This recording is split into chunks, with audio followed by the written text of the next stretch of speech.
I think Sister Sylvia, everyone is familiar about her, so I won't spread the introduction. I'll just pass the time to her to lead the meditation. Thank you.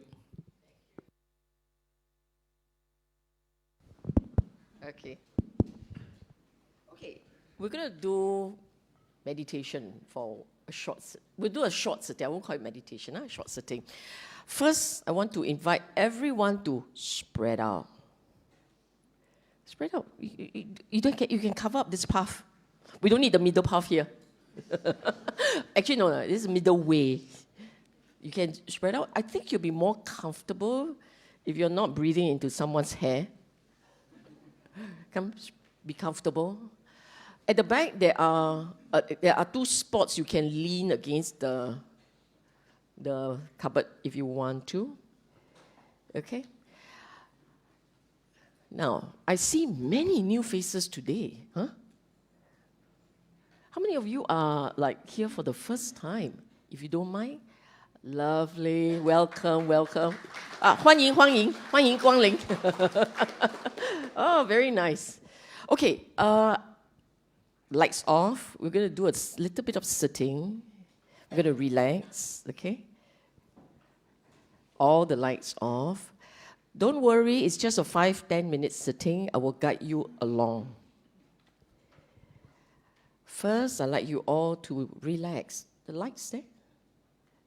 Oh, okay. Relax first. Make sure your back is somewhat upright, comfortably upright. Comfortably upright. Okay? And I usually like to start by telling the body I'm going to relax, and I make it very obvious. So I say deep breath in, then breathe out gently. Deep in again. Breathe out gently. Just relax. Breathe in again. And then out gently. I want you to feel your body. Feel it. Make sure it is comfortable. So if there is any stiffness, you will gently say relax. Relax. Feel your body settling down. Like you will sit and lean on a chair, you're settling down. You're relaxing the body.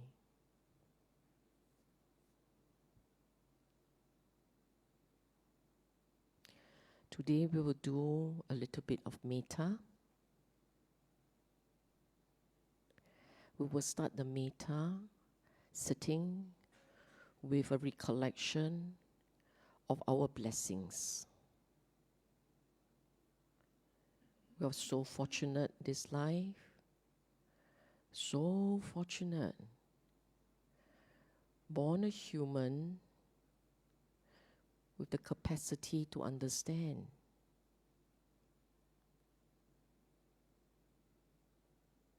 Born in the time when the Dhamma is still around. Born in a space where we can freely practice.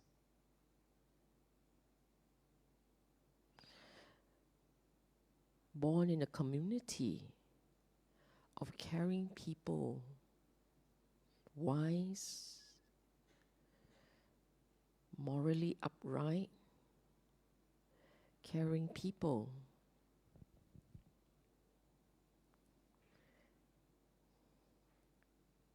And we are grateful for all this.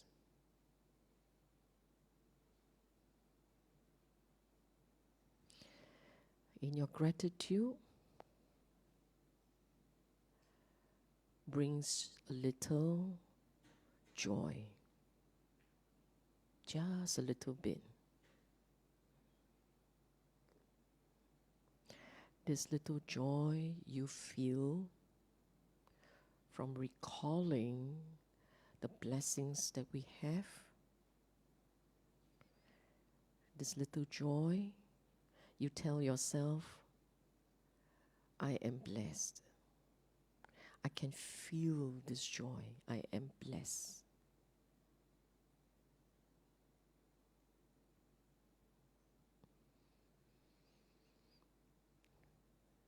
Now you think of people you care for, people whom you love, and you say, I wish for them same blessings.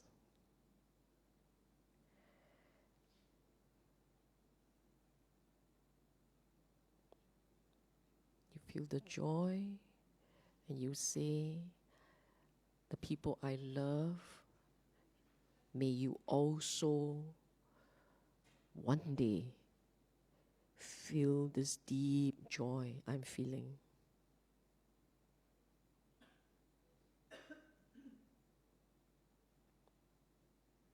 From your parents to your siblings, to your partner and children, one by one, you wish them well. May you be well. May you be happy. May you all enjoy the blessings that I also have.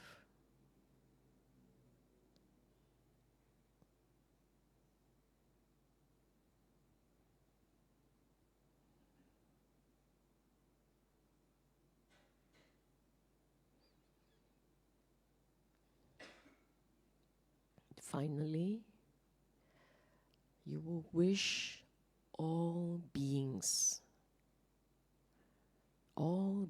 out there,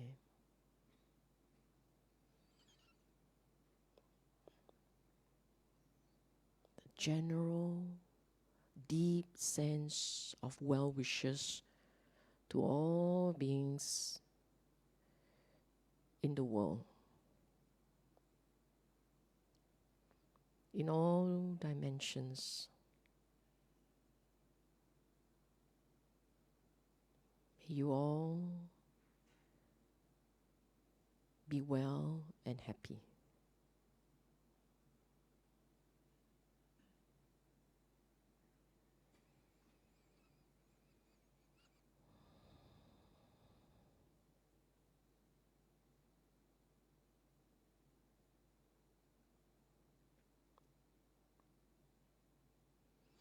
And then we will end this session with a final mental bow to the Buddha.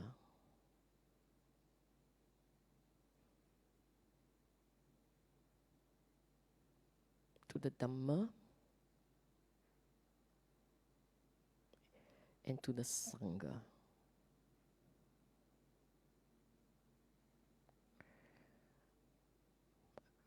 Follow my words carefully. By the merits that I have accumulated,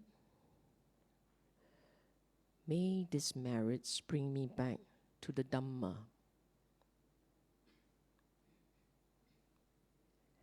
For as long as life lasts, may I return to the Dhamma.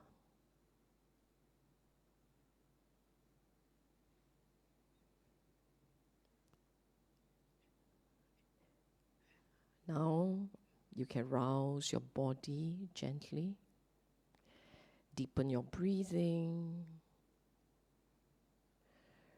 wriggle your fingers, stretch your fingers. Stretch the back muscles. Then you can open your eyes. Okay, now, before I start with today's talk, I just want to say that earlier setting was slightly more than 10 minutes. Okay, slightly more than that. And you can easily do this on your own at home. Make sure your body is relaxed. Make sure it is comfortable. Spend a little bit of time preparing for the body to be comfortable and settled. Don't chong into watching the breathing. Today I didn't do anapanasati, no watching breathing. And you say, is this meditation? Yes, it is meditation. Meditation, yeah? It's good relaxing tool, okay? And metta is always the one that's easiest. Okay, maybe not that easy, but it's relatively easy to do. Okay, now, today is the finally, part 6, 5, 6, yes, part 6 of Mahaparinibbana Sutta. And the Sutta, I don't want to go too much into the preamble. I'm just going to point out, see the number big there at the bottom?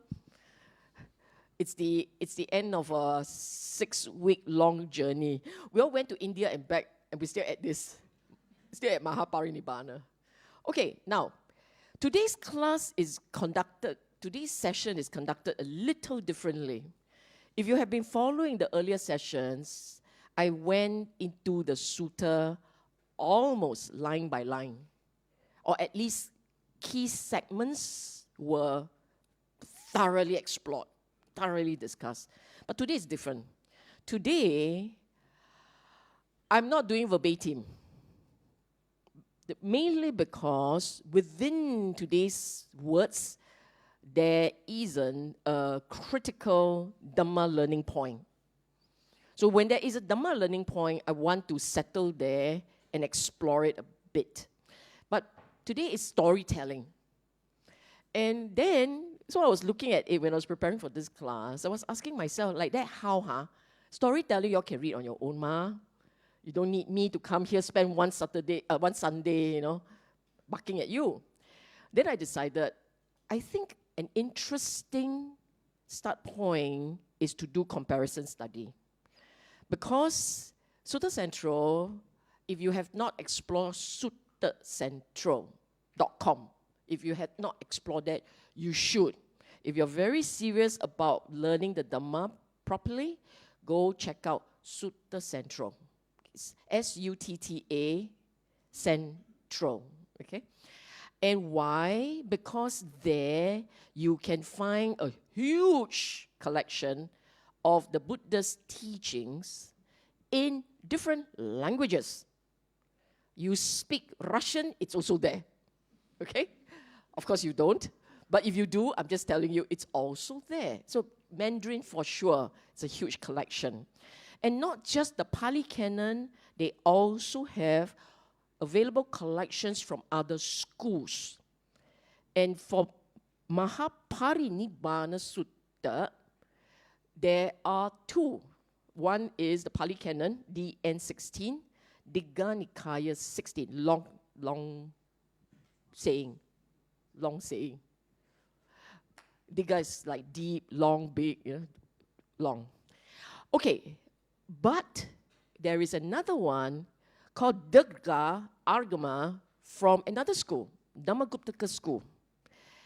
And the Dhammaguptaka, now, for those of you who think that Theravada is like older school, it's king, sorry, it's just one of many schools. But what is unique about Theravada Buddhism, Theravada tradition, is that it is the only one that has a complete collection of both Sutta and Vinaya, Nikaya and Vinaya. It's the only school that has a complete collection. This particular school, Dhammaguptaka, during the period of Asoka was a much bigger school than our little Theravada school, okay? Just in case you're wondering, this name, Dhammaguptaka, that school was in Asoka period. Asoka period is about 200 plus years after Buddha's Parinibbana. That school was much bigger than Theravada, which at that time went by a different name. Okay? Because think of it like this. Let's use Singapore as a context. Okay? Just use Singapore. You tell me, Orchard Road more famous or, I don't know, Potong Pasir? The Potong Pasir quite famous. Where is not? Lim Chu Kang.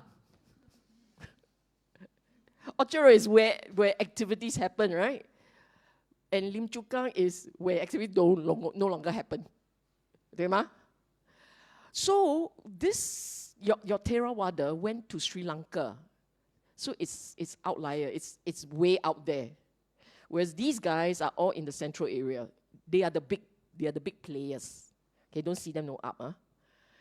Why am I pointing this out? Because we are only familiar with Theravada Pali Canon.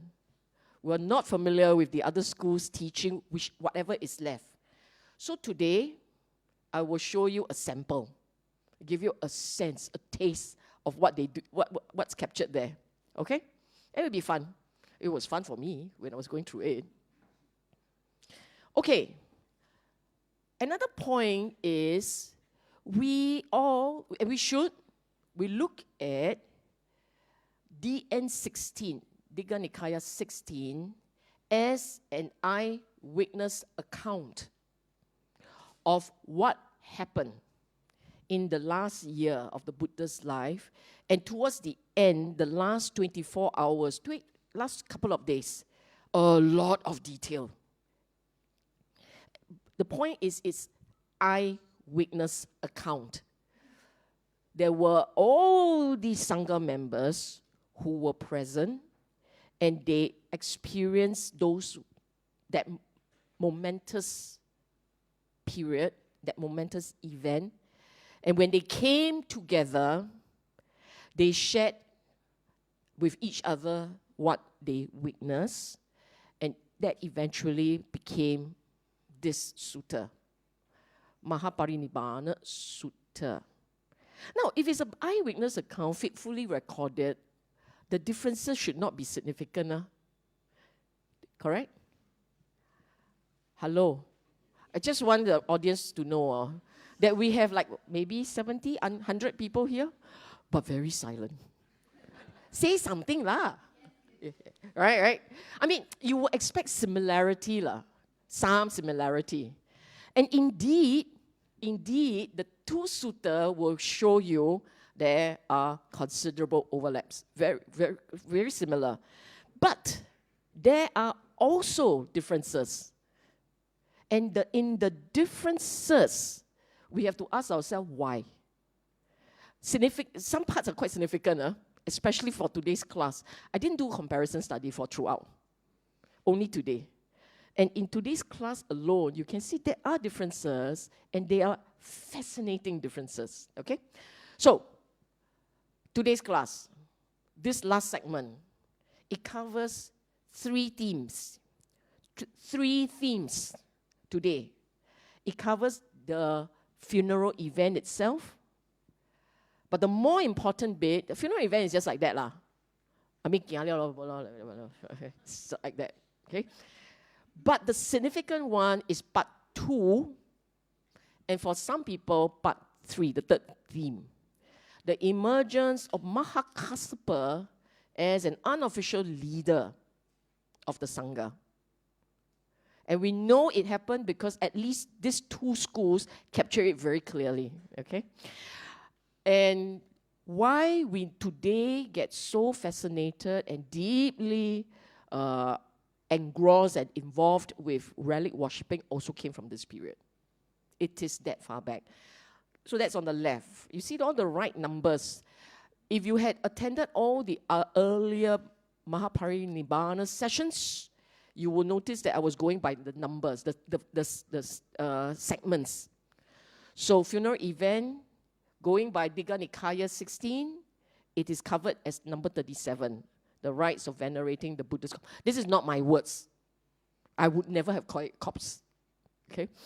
38 Mahakassapa's arrival, 39 and 40 distributing relics and venerating relics. Okay, now we are going into these last 3 themes. Let's start with the first one, the funeral.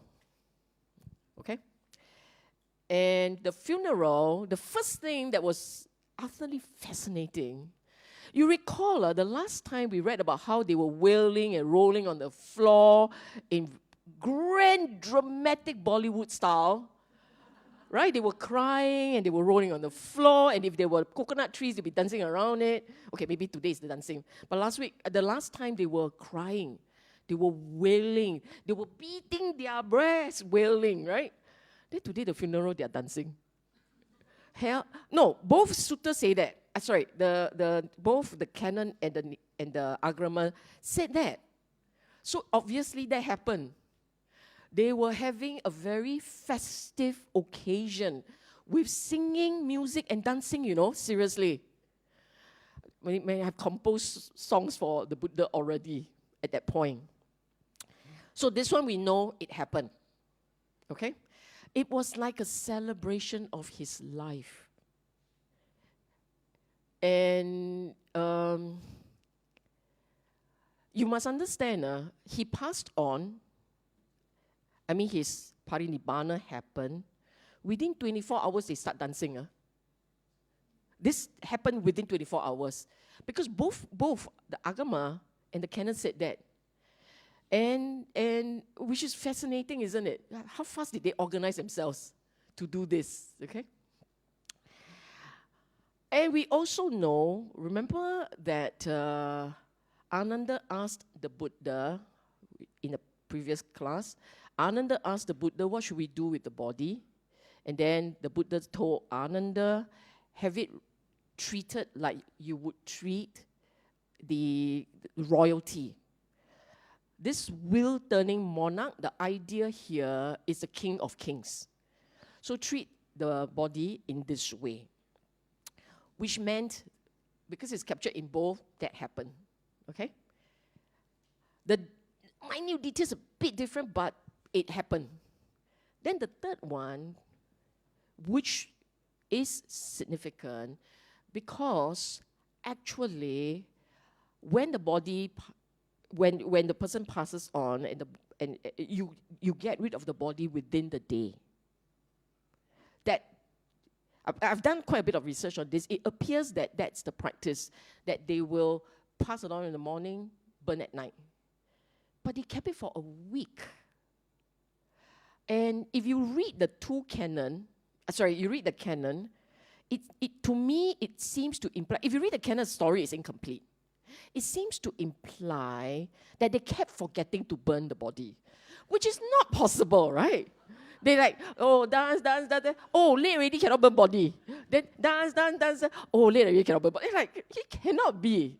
If you, those of us who went with Ajahn Brahmali to the Indian retreat, remember that Ajahn Brahmali said they seem to have, not quite organized, and then tomorrow then we burn, tomorrow then we burn. But the Agama treated it differently. The Agama said, implied, contained in the Agama, was that the Devas did not allow it. There was intervention. Okay? There was intervention. In the canon, also we had the intervention. There was also, if you look at it, the original funeral route, for instance, they had planned out a route. And if you read the canon, they even tell you, go out by this gate, come in by that gate, go out by another gate. They had planned out a route, the Malans. But the Devas refused to let them lift the body, apparently. So they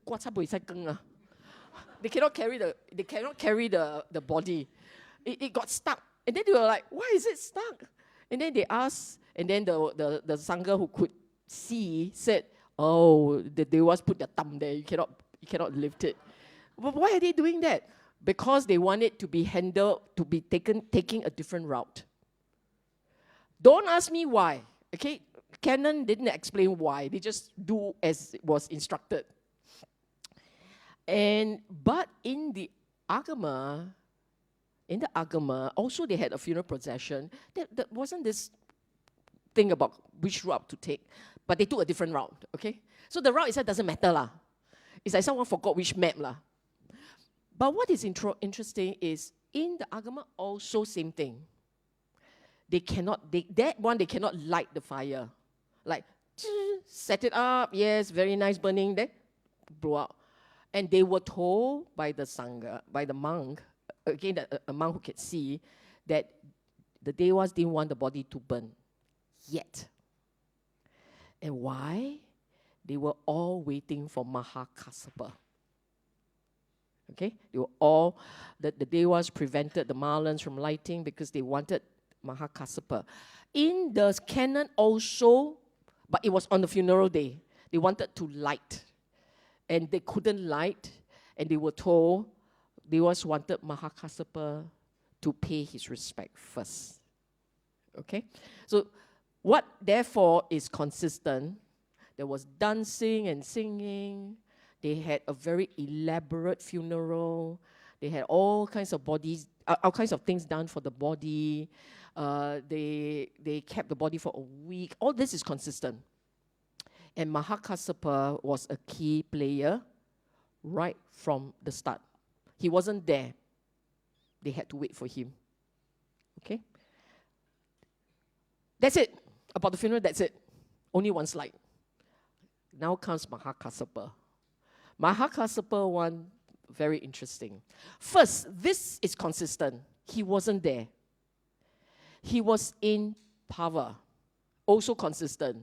So, everybody waiting, everybody knew he wasn't there, everybody knew where he was coming from. Therefore, in the notes, same. Okay? He was traveling from Pava to Kusinara. Then you say, why, huh? Or Kusinaga. Why? Why was he in Pava? I think he missed the Buddha by inches. Buddha was traveling towards, right? This Pava and Kusinara is nearby. And I think the Buddha was, perhaps he thought the Buddha was Pava. They're nearby, these two places. They both belong to the Malans. Okay? Pava belongs to the Malans, and so does Kusinara, but they're two separate parts.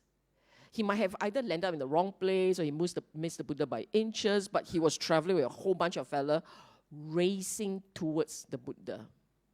But he didn't get to meet. Okay? And he was told, now, okay, I want you to put yourself in his shoe, or rather in the shoes of the ancient man. Don't look at the modern man of the internet age or the smart devices age. Don't look at that. Because right here, you want to know where Ajahn Brahm is also can. Check. Ajahn Brahm where? Then the thing will come up and give you details some more. Okay? And if you can take a ticket and fly off there, you can find him. Do you get it? But in ancient India, ancient anything, anywhere, before the age of the internet, how you know where people are? You understand? So that he was told by someone where the funeral is, by itself is nothing short of a miracle. He could be like, where, huh? Where? It's going around, then he got to delay the body burning for another week. Because, how does he know? Got poster, meh?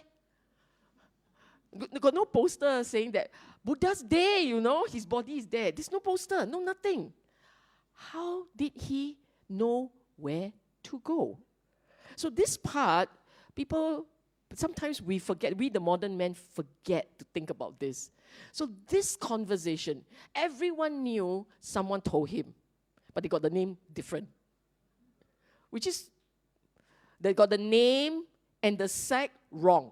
They only know it is not Buddhist. Okay, it is not one of his. Because if he were Buddhist, he won't be here. He would be with the body.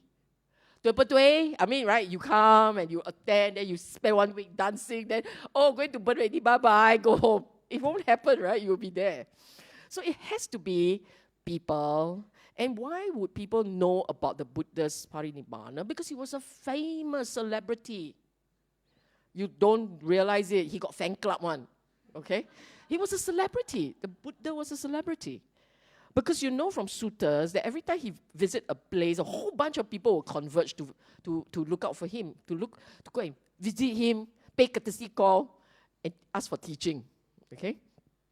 That's how we end up with so many books. Because he was so famous. I mean, seriously, if he were not so famous, not so many people visit, you maybe got one book. But you have got, 19 books minimum. 19 Nikaya. Only Nikaya. We still got Vinaya, okay? So anyhow, this random ascetic, don't know Ajivaka or Niganta, these are different sects, told Mahakassapa about Buddha's Parinibbana a week earlier. But fortunately, he got the GPS. So you know where to go, okay?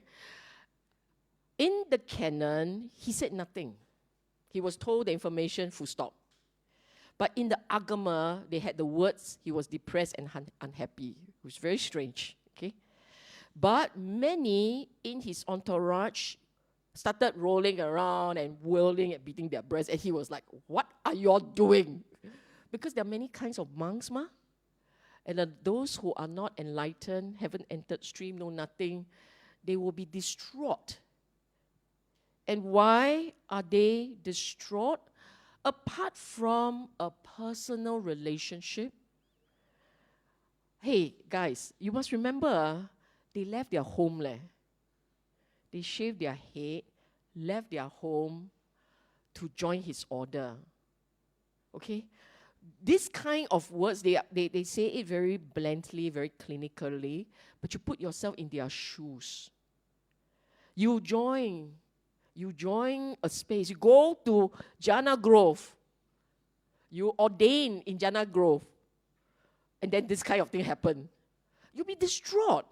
So these guys who haven't enlightened, they were distraught. And then I didn't capture it here, but Kassapa said, hello guys, hello.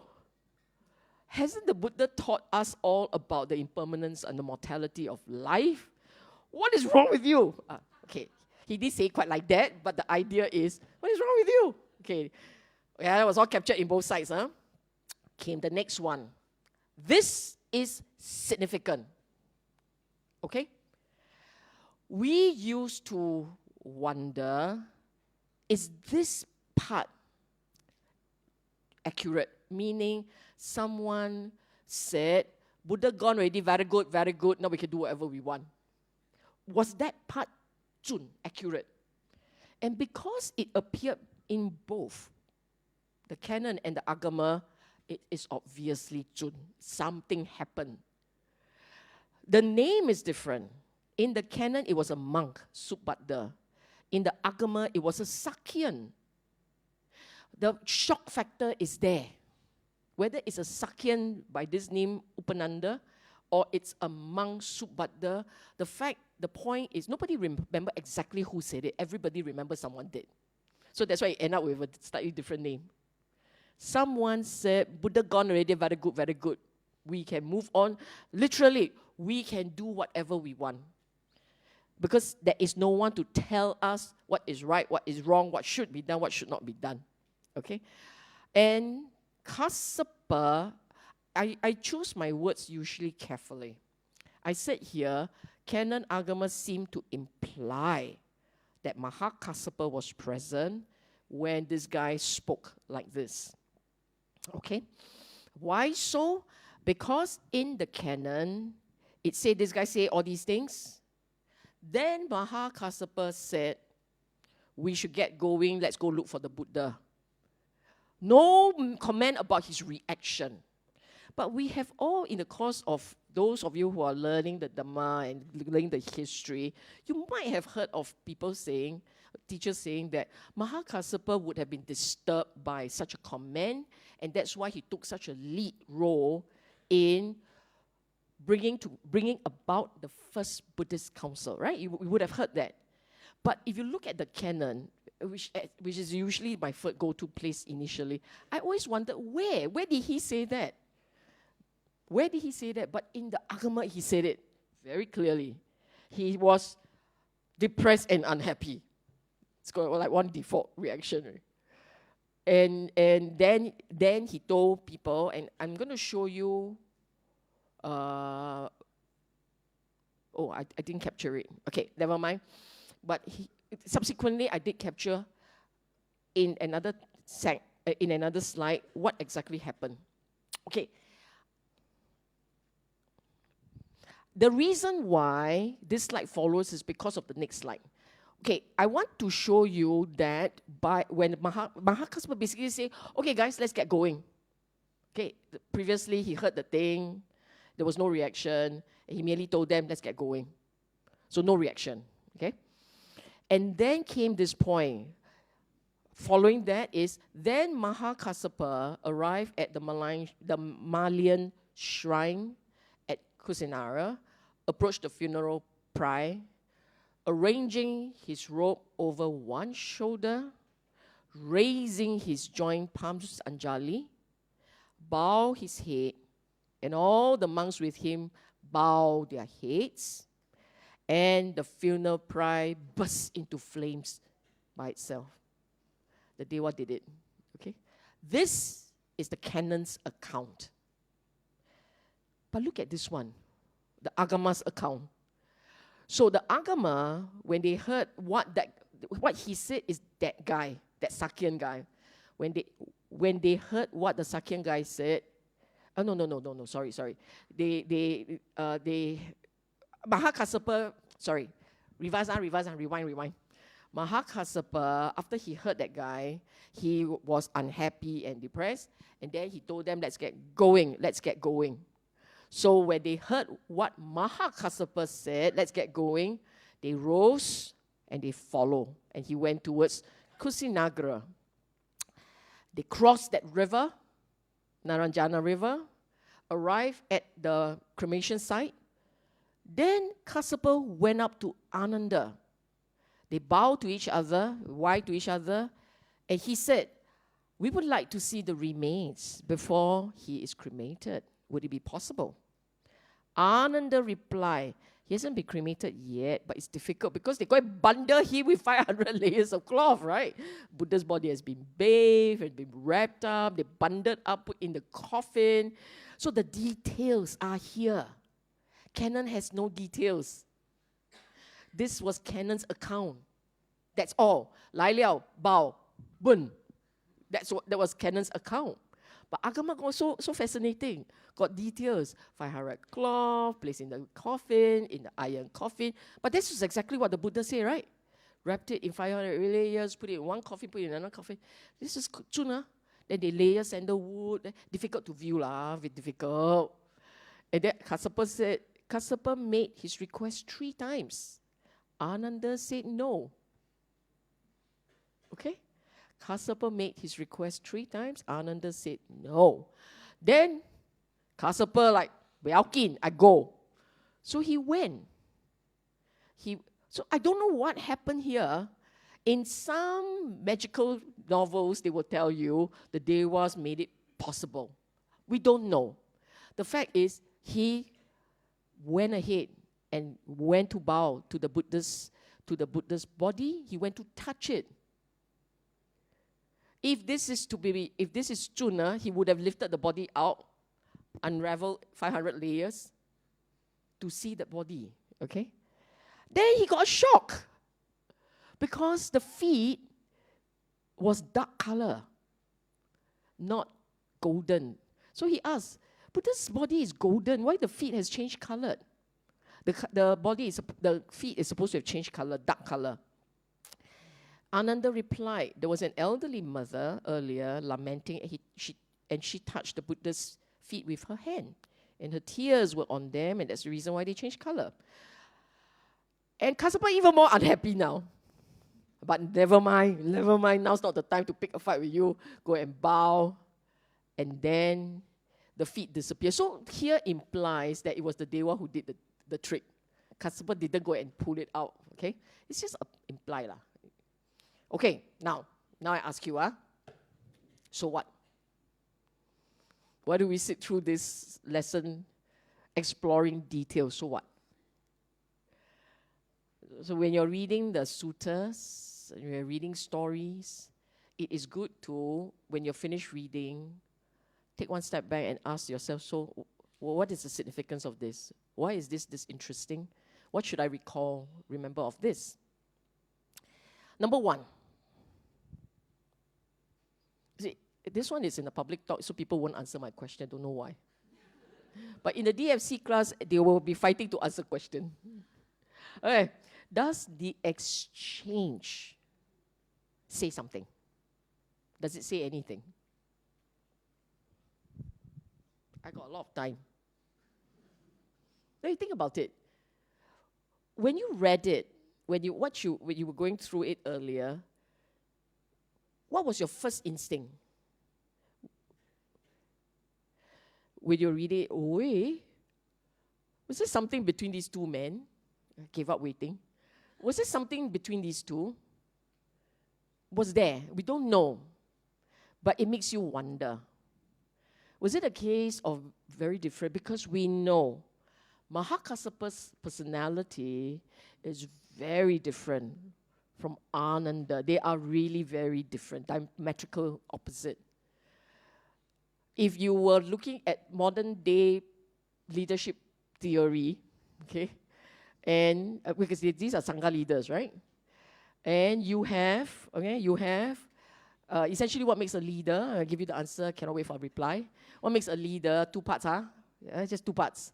One is to be able to lead people. People will congregate, they'll go with you. They want to follow you, that's one part. The second part is they achieve outcome. So this is task, achieving outcome, delivering outcome. If you have a leader withdrawing people but no outcome, you are paikia. You just go around and like, oh, let's just step somebody, no outcome one, okay? But if you're a leader worth your salt, you should have an idea what you want to achieve, okay? Ananda, it's a people person, okay? Ananda, going by his profile, he's a people person. He'll emphasize on the side of people. Mahakassapa is a task person, a task leader. His emphasis would be on outcome. Deliver project, deliver operation, deliver something. Okay? So in a way, as leaders, they're very different. Their personality very different. Was it because of that event? Did it start with them being very different to begin with, and so they never really got really close? In fact, if you are familiar with the suttas, you will know periodically Ananda get told off by Mahakassapa, if you are familiar with the stories. So there is something about these two being very different, okay? And that's the one. But you must be mindful, this story is captured by Dhammaguptika school. Even though Dhammaguptika and the Theravadian school belong to the same same line, okay? They belong to the same line. But the Dhammaguptika, it may come as a surprise or a shock to you. Today, the Mahayana tradition ordination follows their tradition, the Dhammaguptika. So the China Mahayana ordination tradition actually follows Dhammaguptika. So what, to me, it could well be that this school was already starting to shift a bit. Starting to have questions, could be speculation.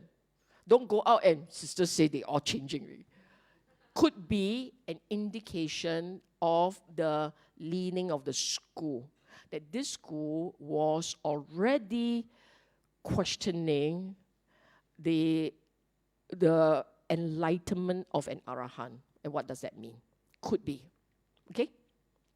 Okay. But, okay, this odd development, I didn't put the details here because there's a lot of details there. I'm giving you a flavor of Buddhist history. Okay? And to go into it will probably require a full talk. So I give you sample. Everything that you know today about the Buddha's teaching, everything that you know, you owe everything. We owe everything to the first Buddhist council. If there were no first Buddhist council, there will be no BF of this shape and definitely no DFC. Okay? Everything we have and know about the Buddha's, who he was, what he did, everything about him dates back to the first Buddhist council. The first Buddhist council is so significant that if we had known exactly when they start, today you'll still be paying respect to that day. Okay? We are grateful, eternally grateful until Nibbana, eternally grateful to them. And our forefathers, they're very cute. They recorded everything. All the Sangha forefathers, right? They recorded details. And in some of the details, it was quite puzzling. For instance, Ananda kena pressure. He was criticized for a few things. He was criticized. One of that was allowing people to look at the Buddha's feet. Now, if you are from the Theravada school, you only look at Pali Canon, where look at feet, where? But you go into the Dhamma Guptaka, it's there. You know, so you have rather odd things which can be explained only if you look into the Dhamma Guptaka Digana Agama. The Pali Canon itself, you can't tell. Not obvious. Okay? And why is this significant? Because your Theravadan tradition, especially, what happens, what it looks like today, can be traced through history to that first council. Okay? That you are more hardline, that you hold the Dhamma this way. It all goes back there. Okay? Some of you are like, get on with the story, only team 1, what about 2 and 3? The rest of you, oh, very interesting. Like that, I cannot please everybody like that. I always ask this question, was there really tension? Was it hearsay that got embellished? Because it's eyewitness account. So clearly some monks observed something, shared in certain tradition. Other monks didn't see it, wasn't captured. I don't know. But I want to inject into you this doubt, or this, at least this awareness that there can be a slightly different account. And it is good, if you're a real scholar, it is good. Scholars love these things. It is good to check out the different teachings that are available. So Agama is a very important area to look into, okay?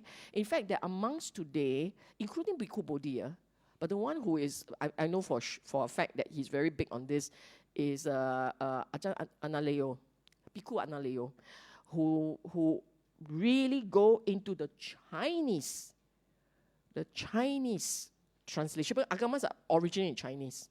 Correction, the only set of agamas left has been captured in Chinese.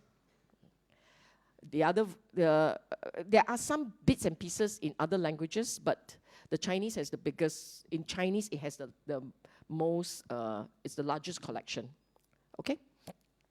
Now come the theme 3, the third theme. Relics. Relics. The few broad strokes similar. Number 1.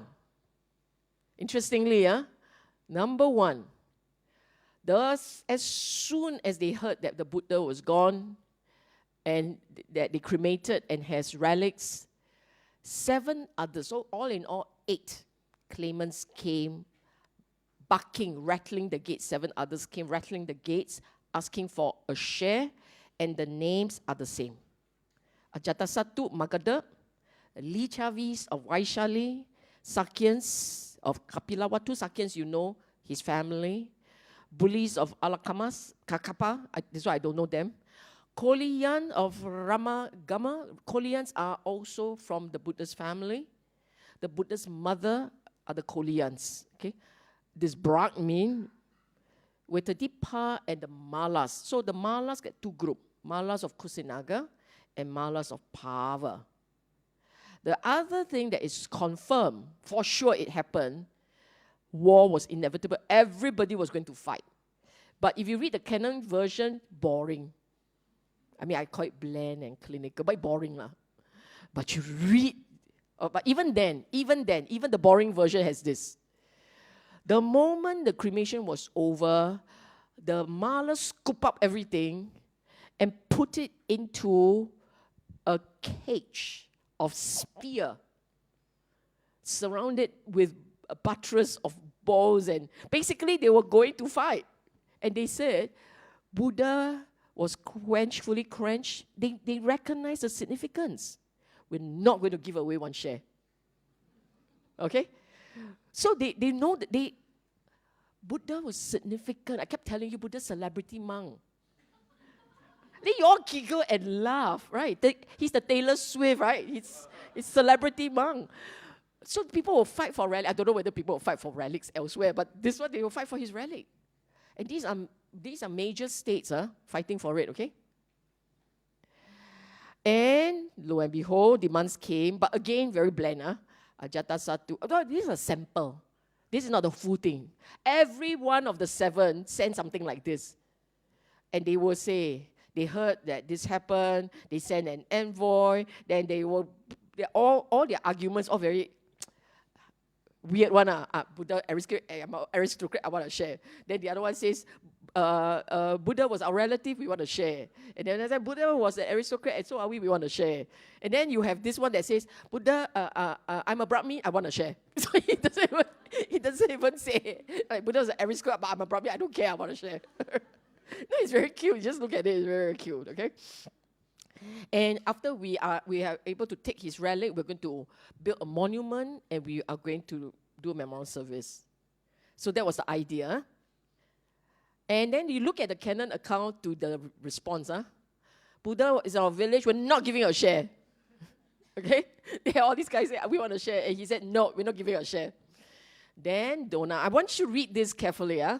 So Mala said no. And then Donna came along and said, wait, don't fight. Okay? Our Buddhist teaching, like single word, hear a word from me. Our Buddhist teaching was acceptance. Not good to fight over a share of his relics. Can we make 8 parts?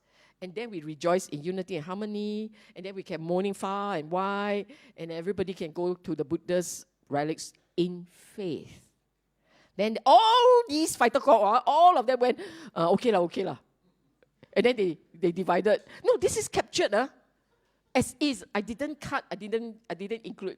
This is captured as is. Then they all of them went, okay lah.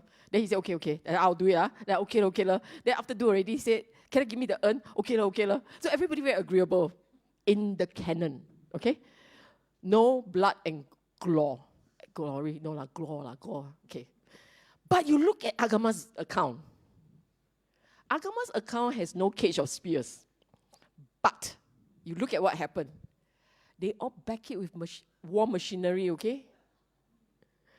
Now we go get a portion. So this one is the Malas. The first that came was the Mala of Pava, because they are next door. They would have been the first to hear. So this one more Jun.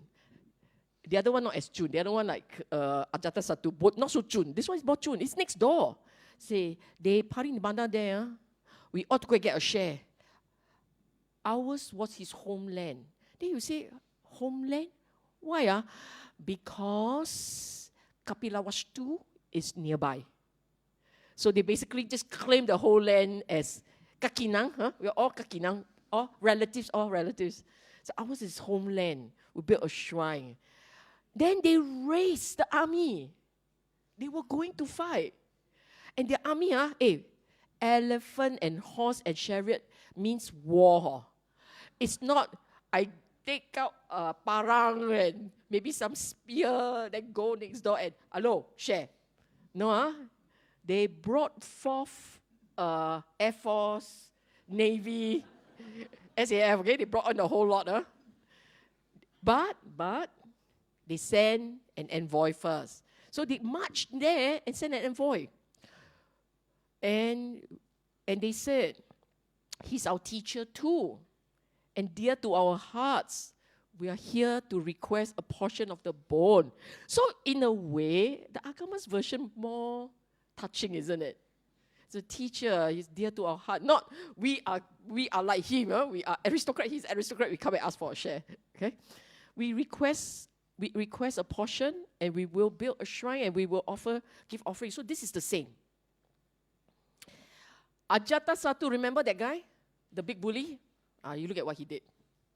He told the priest, Dumragotra, you go. And they're very nice. How are you? Everything well? Huh? Everything well? Okay, very nice. Has life been easy? This is how are you? Okay. Have your travels been difficult? Basically, how it's like we all Chinese say, 吃饱未? Have you eaten? Chinese are fixated with food. So our opening remark is not hello. Our opening remark is, have you eaten? So they are the same. Their opening remark is, how's life? Got problem traveling or not? That's his. We extend every respect to you. We are friendly neighbors. We never fought. It's true. It was never mentioned anywhere he fought the Malas. They are too small for his interests. And we have heard that the Tathagata chose to Parinibbana in your country.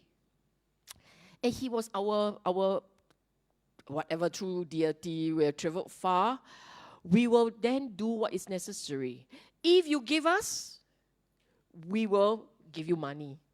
Enrich your whole country. We will give you money. If you give us, we'll give you money. Okay? The interesting thing is this Dumrakotra. Here in the Agamas, it seems that this guy was a representative of Ajatasattu. But in the canon, for no reason, this guy appeared, right? Dona just appeared. Then Dona divided. So if you are wondering, who is this Dona? Seems like he was sent by Ajatasattu. But in response, the Mala said, yeah, I hear you. Yeah, it's true. You cannot. No. Okay? I know you have come a long way, but no. Okay? And then, so prior to this, it's a whole bunch of people making their case. All 7 of them. All of them. I will just use Malas of Pava and Ajatasattu, but all of them made a case. And they are all, by the way, remember they came with their army. So they are all poised to fight. All of them have brought their army. Okay? And the Mala, I want you to just imagine, it is not a case where the envoy, zao, then go to you, cannot, then run back to their, run, hey, try to run, and then they say no, then you go tell them we're going to fight, we're going to bring our army, then run back and tell them they're going to bring their army, and then the army appeared. That would be like some months, right? No, it didn't. They brought their army to back their demands, okay? So, now the king of all those fellas told your ministers, come. And this is the verse they composed. We have spoken peacefully, having traveled far and bowed. We humbly ask for a portion, but you won't share. Our fourfold army is here. They are at the gate. They don't begrudge their lives. We are prepared to die for this. If we can't get it with reason, we'll take it by force. Wow, agama ada kelas. A lot more details, right? Okay. You want to hear the Marlins respond? Okay. So the minister of Kusinaga assembled, discussed, and they answer, you have traveled far, and you have bowed in humility, but we cannot bring ourselves to grant you his remains. Those armies that you have raised, we also have. And our army will fight to the death. They'll fight to the death before they have any fear. We are fearless. We also fight you to the death. So they are going to fight. Okay? Today, we sit here, if you look only at the canon, because the canon is most familiar, right? Oh, they all like, give me, don't give. Then Donna say, okay, we'll agree, we'll ship, we'll divide. Okay. That was the impression we had. But you look at the agamas, they're going to fight. Our army is here. They no scared death. Then the other side, you think I scared? I also not scared. So, Singlish version of Mahaparinibbana Sutta, okay? The Singlish version. Okay.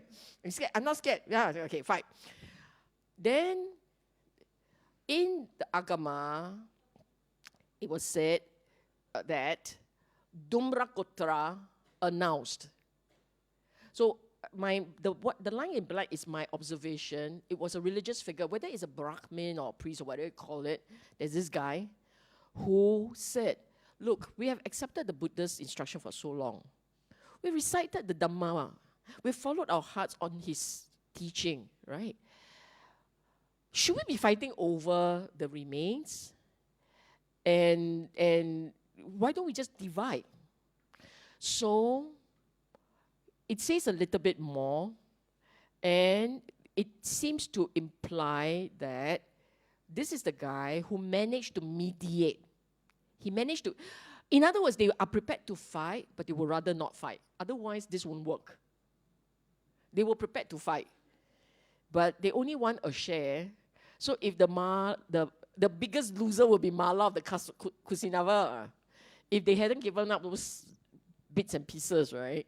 Now we only go to Kusinaga. Instead of we can go everywhere looking for the relics. So anyhow, then they all agreed that, okay, but who should do it? And they came to the consensus, let's just ask Dhumrakotra to do it. And we will go with it, okay? And then they told him, you divide equally into 8 portions. They told him that, but you look at what he did. Okay, again, the canon one's quite boring. There's divide already, 8 portion, then he asked for the urn, then they say, they give it to him, and then bye-bye. Okay? He was partial towards Ajatasattu. We don't know. I'm just saying might have. So might have means I cannot say he did. But this is what he did. He picked up the upper teeth and straight away he sent it to Ajatasattu. His boss, Remember, Ajatasattu sent him as an envoy to go and talk some sense into the Malans. Right? So he took the teeth and he sent it off with the promise that he would finish dividing the relics by morning. So give you first. Then he went on and he used instrument to divide them into 8 parts. Okay? And then they all went, can. When the time comes, we will distribute, we'll permit the distribution. So he told them what he was going to do, please, and then he will do it. And they went, very good, very good. It seemed like they didn't know the thief had left the premises. We don't know, we don't know, okay? Because it's not captured anywhere, any acknowledgement of the thief, just that he took it and then he gave it. Okay, so who were the guys? Again, so the one in blue, it's from the canon. The one in purple, by now you should know, is from the Agamas. Okay? Oh, no, it's the other way around. The blue is the Agamas, the purple is the canon. So in the Agamas, it is said the people of Kusinagara, Pava, and so on. Charakappa, and then in the purple one, it's the traditional Pali canon version. Then they all went off, they went to build a shrine, and they went to give offering. And the priest, the vase, or that urn vase container that he used to do the scooping, he was allowed to keep that for souvenir. It is his share of the relic. And then came one group, I don't know where these people are, everything sorted out already that they came.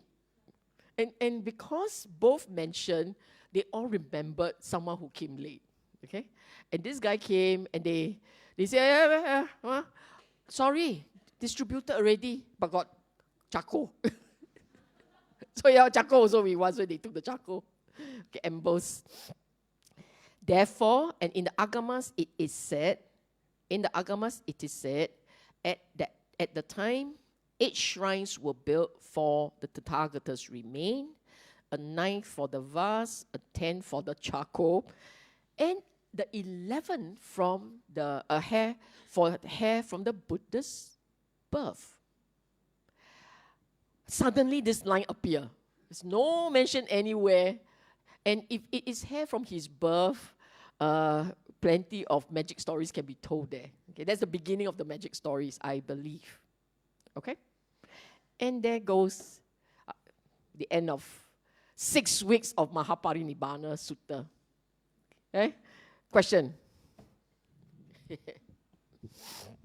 Any questions from the floors?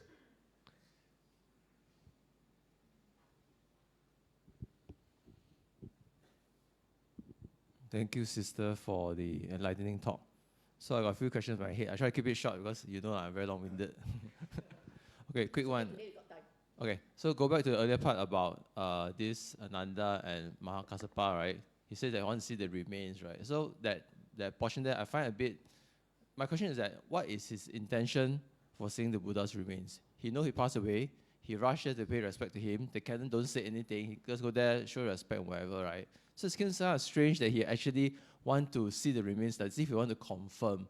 And then furthermore, you add on the fact that he and Ananda has a bit of personality dispute. But it could be due to the fact that Ananda at that time was not an Arahant. So for him, he's like, not that he don't see him up lah, but he just want to confirm for himself to ensure that Ananda did things right. So he said, I want to see the body and keep asking for it. So that's my conclusion. Oh, this one I must stress is speculation. It's all our speculation.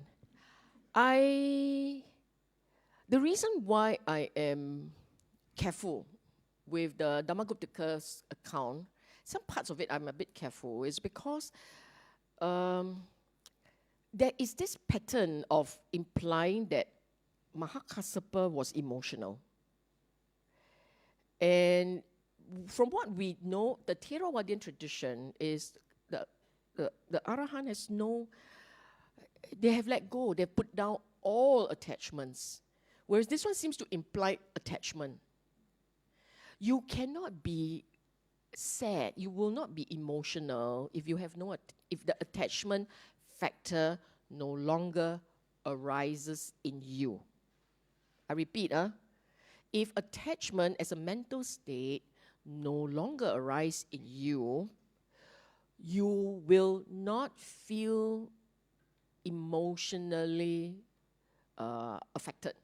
I'm using the canon style here. You will not be emotionally affected if you have no attachment.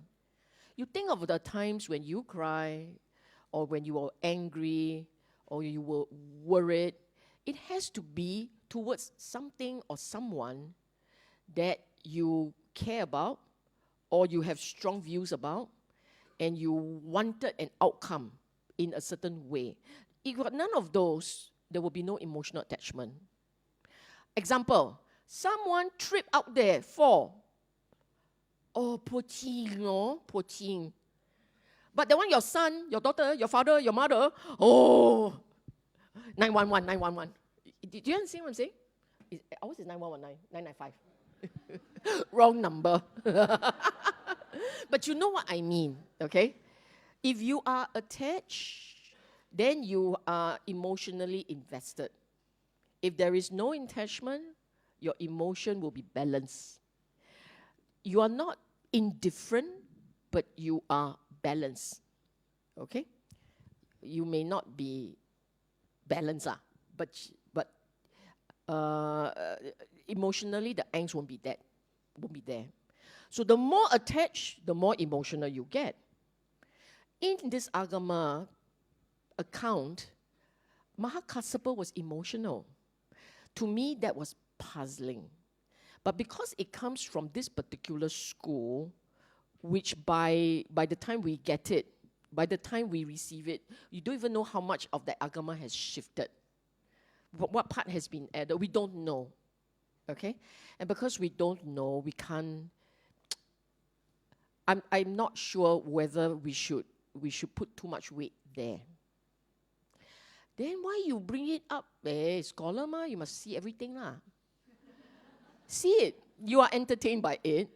You now have an idea that alchemas can capture very interesting details, and hopefully that will inspire you to now go and check out Sutta Central and in particular look at alchemas. Okay? Yeah. Personality differences, I say one. It was not mentioned anywhere here in this stanza that they have personality differences. Yeah. Thank you. More questions? Online also, they might have questions. Don't have at this point, but Okay. there's a question at the back, so let me just go over.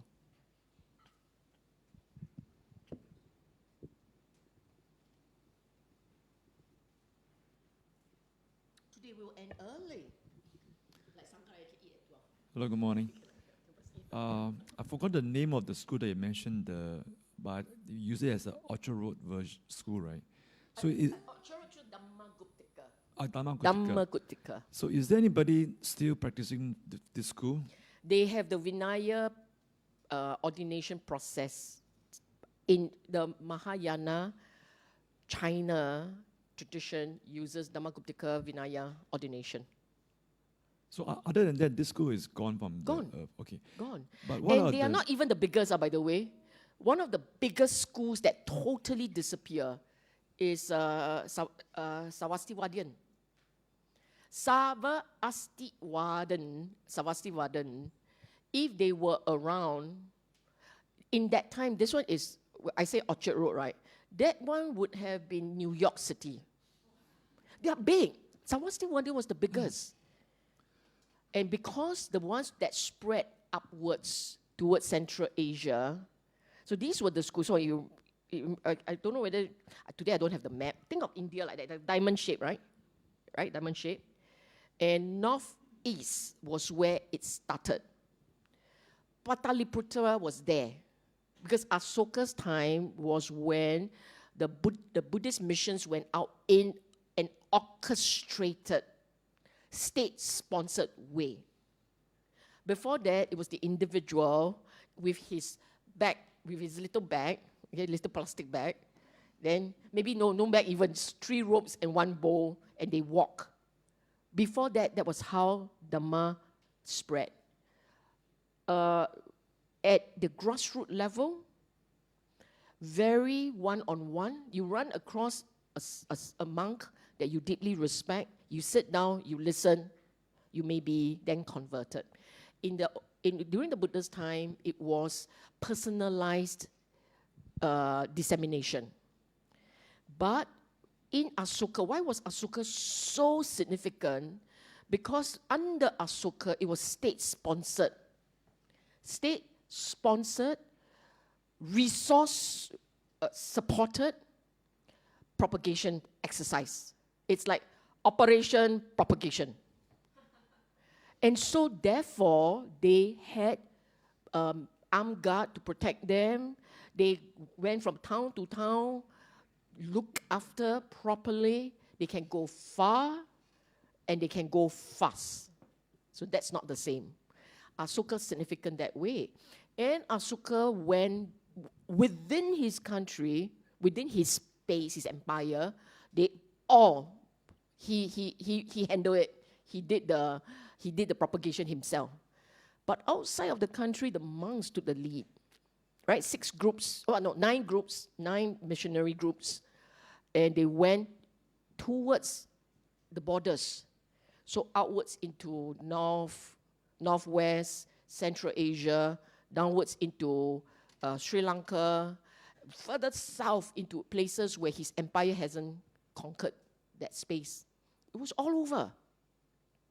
The ones that when we survive are the Dhamma, Theravadan Dhamma, Stavira version of the Dhamma, survive by the skin of its nose, okay? Because they gerubung into Potopansir, or where's far? Lim Chu Kang.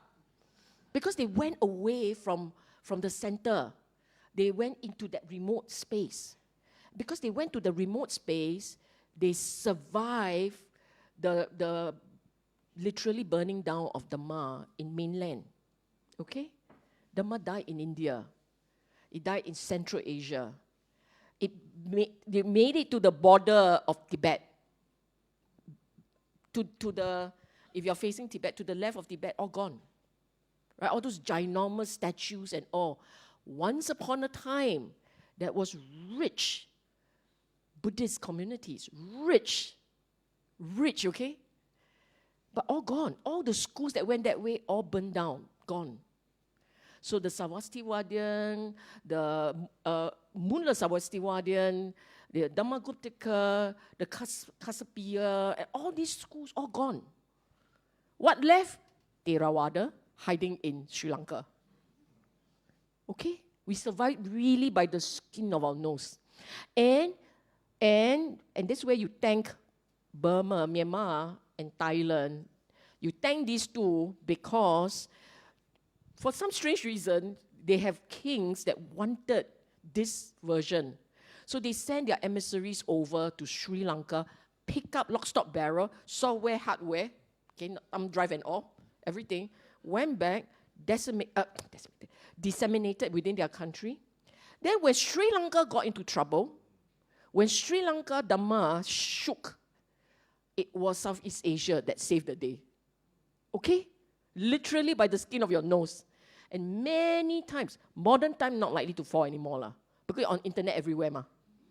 Like it's light up the house already. They just go and TikTok it, go and TikTok it a bit more, and it will survive better into the next generation. But really in history, it really died. And why was it so fragile? Number one, Dhamma is not easy to understand, right? How many enlightened beings here? It's not easy to understand, right?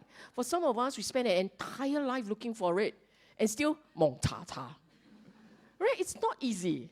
Okay? So when it is not easy, even the monks struggle. Then some monks have their wonderful ideas, and then they perpetuated the ideas. They meant it, no, they don't mean ill. They meant it, all the best intention, they meant it. So the commentaries, even though I don't use them much, at all, I don't use them, but I must say, they were put together by good intention. People who thought they understood, try and help the next generation bone up lah. So I reached this level of understanding, I pack it into the commentaries. Then next time I die already, right? Because I will die ma. In Buddhism, we all know we die ma, right? So when we die, the next generation still has you, your record in those books to perpetuate teaching. Their intention is to help explain the Dhamma.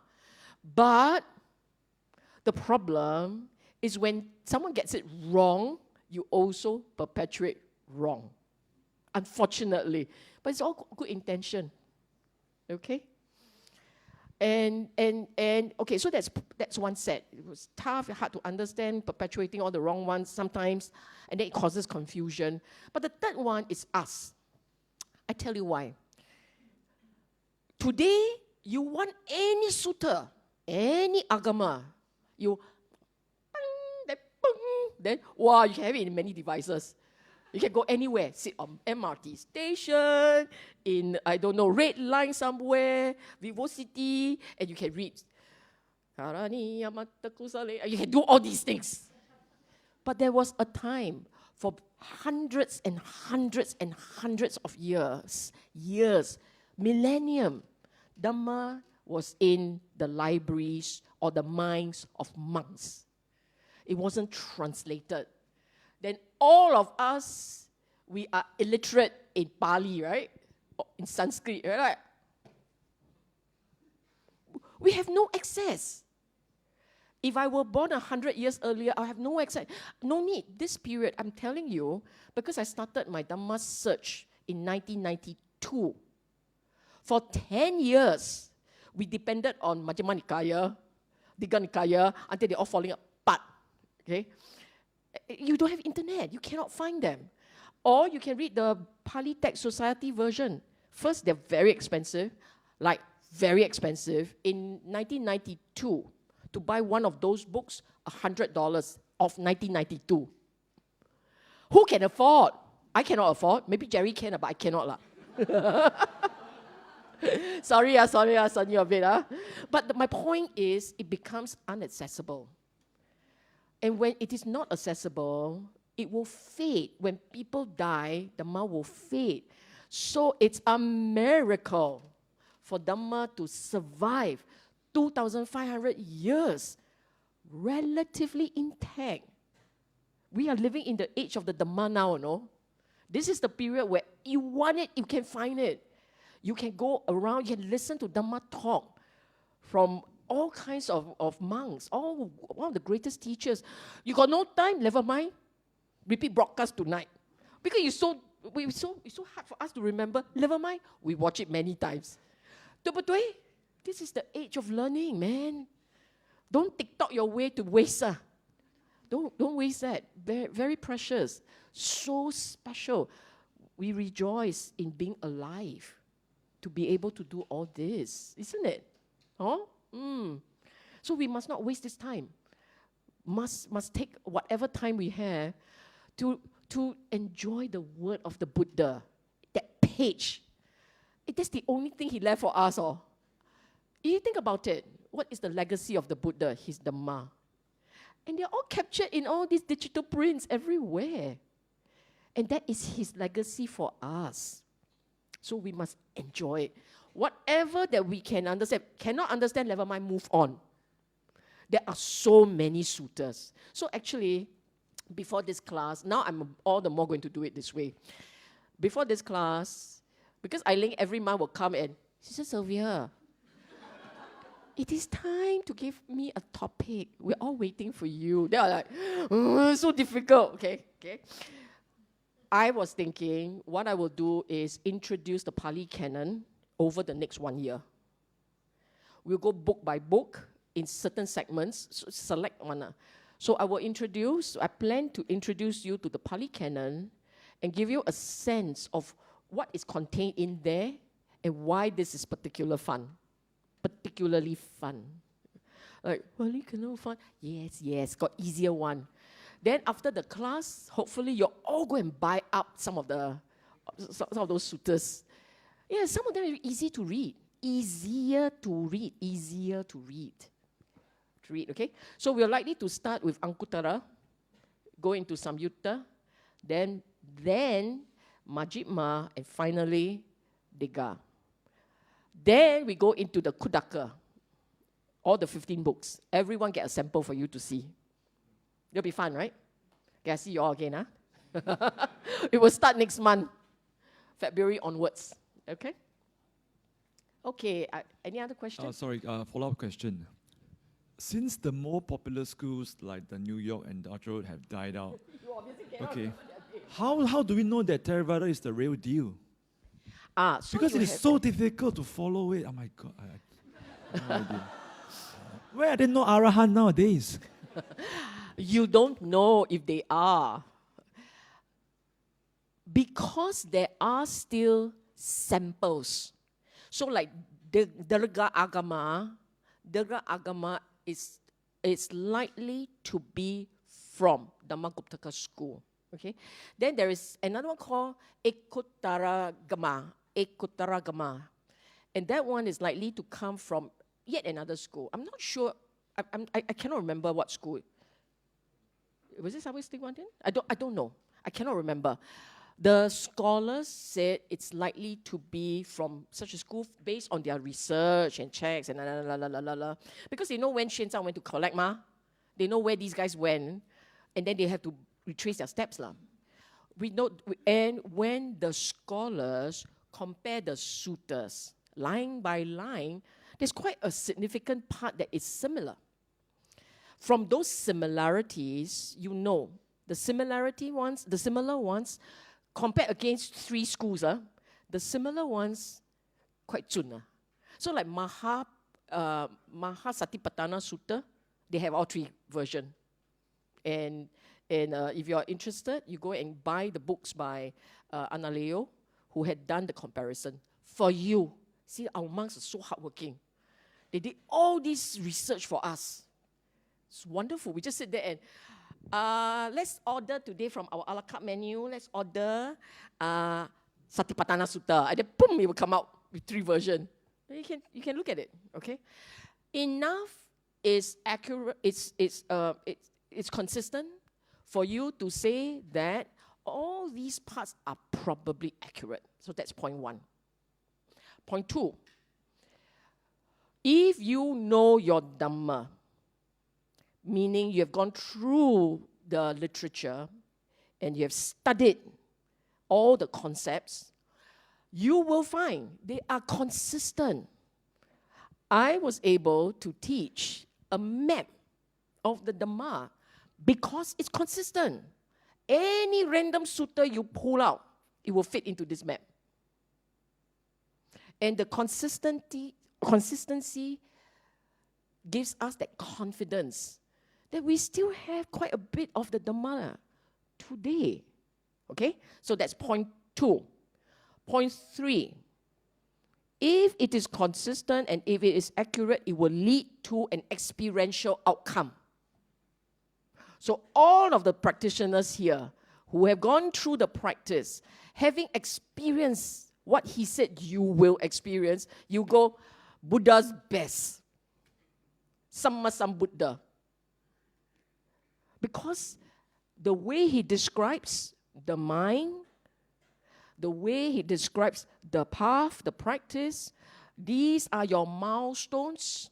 So imagine now you're going to Ang Mo Kio. And then I tell you, okay, you reach this traffic light, you will see this. You go to that traffic light, you see that. Then as you proceed on this path and you see the traffic light, you see the church, you see the plant, you will go, I can depend on this GPS, right? If I don't see any of the landmarks you tell me it should be there, then I will go, why? Did I do it wrong? Or there's something wrong with this? So the Dhamma leads to an experiential outcome. It is not just ideas for the mind, food for thoughts, materials for debates. No. The Dhamma has a practical outcome. And the outcome is this lightness, as this joy and this confidence in being able to tackle whatever life throws at you at one level. At one level, it is mental well-being. Fantabulous catchword today. But really, it's really, you understand the Dhamma, you can self-regulate. It's a DIY thing. But this is only one level. At the next level, it is about your managing your relationship with people, seeing the world through a different light, allowing yourself to be more settled. So these two are connected, mental well-being broadly. But the most important, it's about rebirth. Why is it important? Because you start again.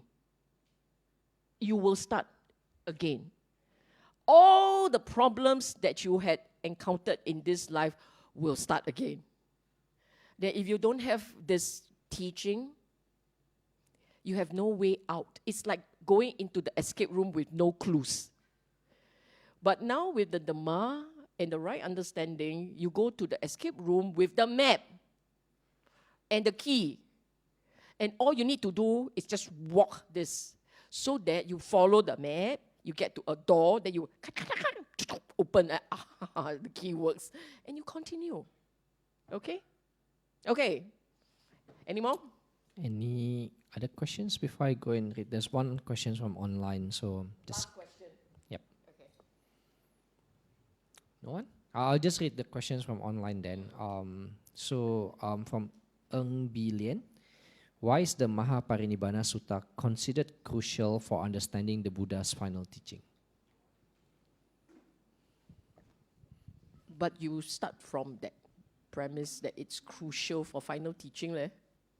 I consider Mahaparinibbana a significant sutta for various reasons. I wouldn't say it's crucial for final teaching, okay? His teaching is everywhere. In the entire Pali Canon, you will see it repeated in all the different texts, very almost identical ideas and teachings. Mahaparinibbana Sutta, I pay close attention to it for various reasons. Number one, if you're new and you're wondering who the Buddha was, this sutta captures quite a gives you a very deep impression of this guy, of this person. One thing, he's real.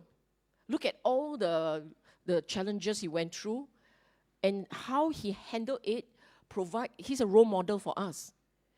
At the end of your life, when you know it is coming, how do you deal with it? Most of us will crumble. Not most, like many of us may crumble. But he didn't. He didn't. He walked this path all the way. He's all done, but he still demonstrates that path all the way to the end. So it's very inspiring. It's an inspiring sutta. And so for those of us who are new and we are trying to build faith, I think this is an important sutta to go into and enjoy. It was one of the first suttas I read when I was starting out. Every time I read it, I cry. And there's a Pali Canon version. I still cry. Yeah, why so whiny, right? Because if you get into the sutta, you get into it, it is not just words. It is living. It's like walking with the Buddha at the end. So the notion, you're privileged to be able to read an account of that end. And me and my wonderful talkative mind at that time, it's 1992, 93, right? So for me, it was, oh, wow, this is what happened. It's inspiring, it's moving. It's a poignant sutta. It pulls out all the emotion. It's the only sutta in the whole Pali Canon that contains a little bit of emotion. And when you conduct agama, can you imagine if you go through the agama, it will be a lot more fascinating, okay? Then secondly, it is a summary. In many parts, basically his last teaching, he summarized the Dhamma. If you don't understand the Dhamma, you don't know what it's all, but you can look through and look at all the Dhamma points. Those are the key points. And probably when he was doing it real time, it would have been a lot more detailed. But his teaching was not captured verbatim, okay? It would have been more detailed. But the Sangha summarized the key points and then tuck it there. So you'll know what is it about the Dhamma we should focus on. You can go to Mahaparinibbana and get a snapshot, get an idea. The details are not there, but the content page is there, okay? And 3, for scholars, they always find opportunities to catch a glimpse into the world of the Buddha. It's also a way of understanding the Buddha better, understanding his context, because the Buddha taught in 3rd century, 4th century BC, right?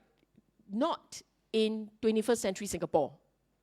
So the contextual understanding of his time gives you a much richer experience of the Dhamma and of him, the person. Some of you will say, that's not very exciting. Yeah, I know. But I'm a scholar, ma. I find all these things fascinating. Look, you sit here, 12:20, still want to ask questions. Huh? It's partly because I give you a lot more nuggets, but a lot more of these little bits. And all these little bits came from actually digging deep into suttas like this. So Mahaparinibbana is a really fascinating sutta. Okay? All right. Thank you, Sister Sylvia. Shall we all say sadhu to rejoice? Sadhu, sadhu.